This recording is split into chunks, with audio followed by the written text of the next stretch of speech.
Okay, hello. My name's Amanda and I'm from the University of Huddersfield, and I'm going to talk to you today about children of prisoners and bits of my research, but really a little bit of background and new trends in research. So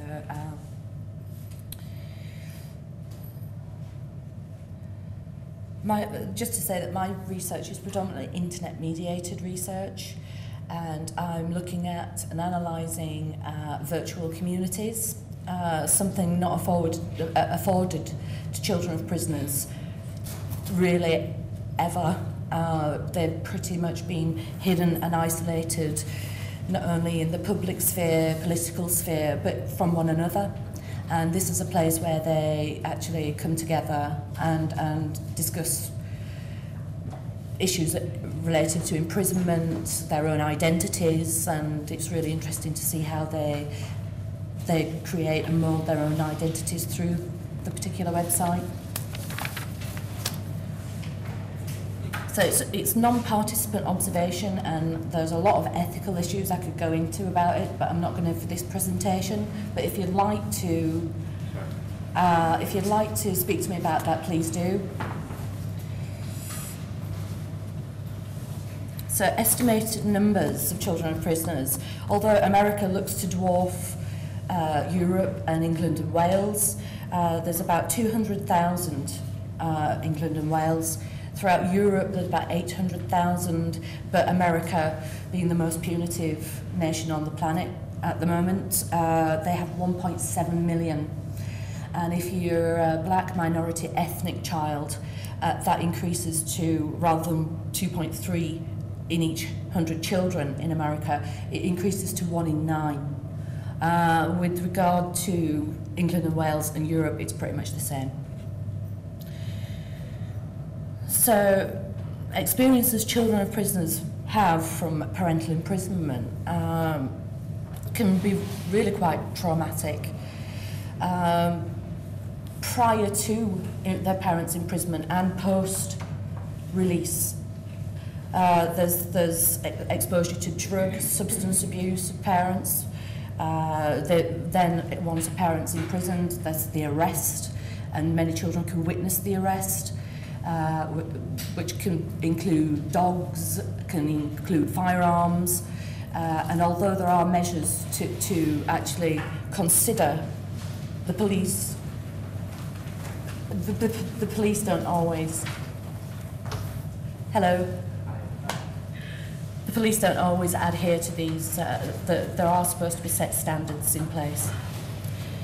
So they've already got many children of prisoners have pre-existing deprivations, educational, socioeconomic status, financial, but with regard to a parent's imprisonment, these deprivations can be long-term, there can be future deprivations. Once a parent's imprisoned, their employability, once upon release, is drastically reduced. Again, but also, particularly where a mother is imprisoned, children, I think it's 5%, I've got the figures coming up, but I think it's about 5% of children with imprisoned mothers, only 5% stay in their own homes, because still today women are still classed as primary caregivers, and therefore once they lose their mother, it's said that that's the last point of home, of family, and so they can be moved to extended family. I think it's 24% are actually looked after by grandparents, so there's a strain across the whole family. Alongside stigma, and a lot of children tend to self-censor to avoid stigma, and also it's found that they also self-censor so as to avoid the parent upon release being stigmatised. So I'll go into that a little bit further on. And of course marginalisation. Once a parent's marginalised, it's through the social structures the children are marginalised too.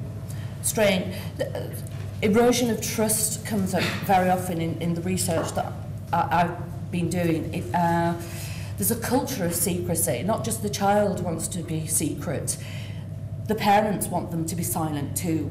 Don't tell school, don't tell all your friends, don't tell. It's really, it's managing the stigma. They tend to try and manage the stigma. Or lots of children actually lied to where their parents are. Even very young children, even when they do visit, people sometimes actually distract the child so that the children doesn't see some of the signs and such. But children, from some of the research I've been doing, they know that children are like, as I say, the proverbial sponge. So of course, parent-child separation, and in some cases repeated, reliance on extended family. There's also the issue that children can also adopt a carer role. They can adopt a carer role pre and post parental imprisonment. If the parent has drug issues, they can be responsible for siblings. I think this really relates to older children. And again, economic loss, and that's pre and post parental imprisonment. However, with regard to, I'm going to go on to talk about traditional research in this area and new directions. But there is a spectrum. Not all children have massively traumatic experiences, and this, there is a huge spectrum, particularly children who have a parent who is a sex offender. They tend to be the most damaged by parental imprisonment. Not all children are in contact with their fathers, in many cases their mothers. They're already in foster care or already in social care prior to a parent's imprisonment. And many children, it's regularly pointed out that children of prisoners are invisible, hidden. Children who are in care, they are the most, they're not, there's no policy or statutory responsibility to get those children to be able to visit their parents, and they may have been taken away from their parents prior to their parents' imprisonment. So there's also resilience and protective factors that have to be considered as well. It's really because I'm going to go on to talk about children of prisoners being criminalised and pathologised, which is leading to policy recommendations. And I think these are points that really need to be considered because there is a possibility of them being really quite intrusive. So many prisons, especially open prisons, female open prisons, they have more policies surrounding reintegration of a parent and getting the parent and child back together. I've mentioned earlier to our colleagues here that Ascombe Grange Prison, the female open prison in the UK, has a parent-child house on site that looks like a house. And so that children come each weekend prior to their mother's release. But because of austerity measures, that might now be on its way out.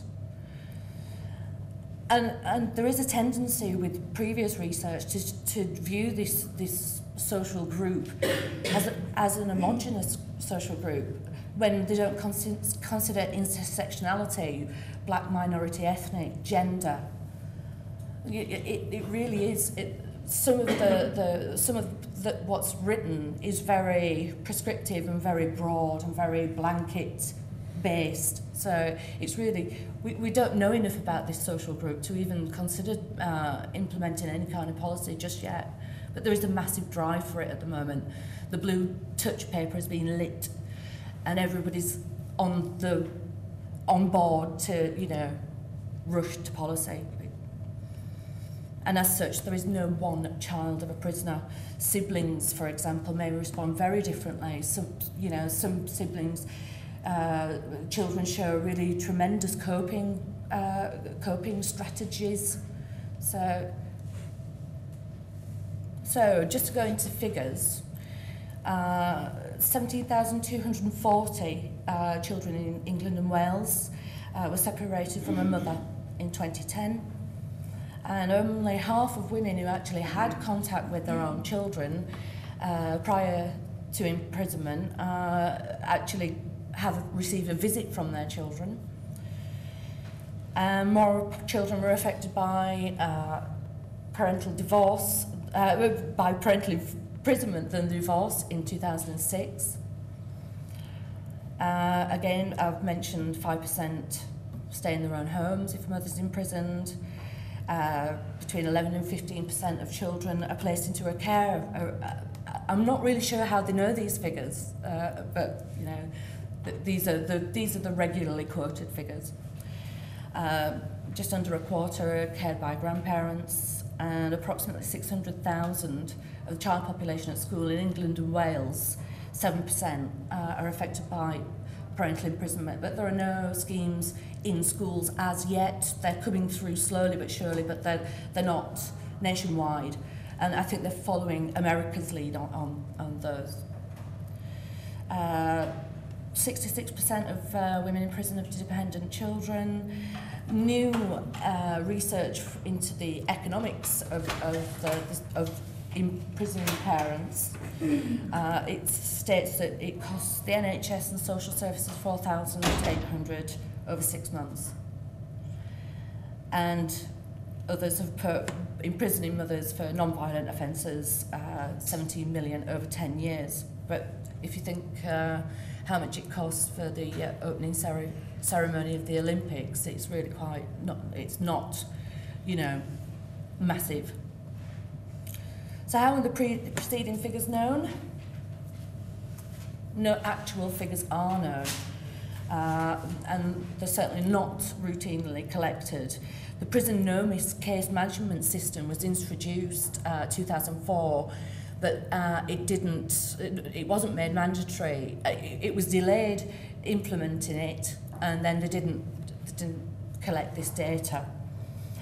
But it's really problematic, because a lot of women and men who upon reception at the prison will lie, and a lot of female prisoners claim that for fear of their children being taken away into social care, they say that they don't have any, and that may explain why many female prisoners aren't visited by their own children, because female prisoners do have short sentences, and therefore predominantly short sentences, and therefore they don't actually want to share that information with those who they see as authority figures and who are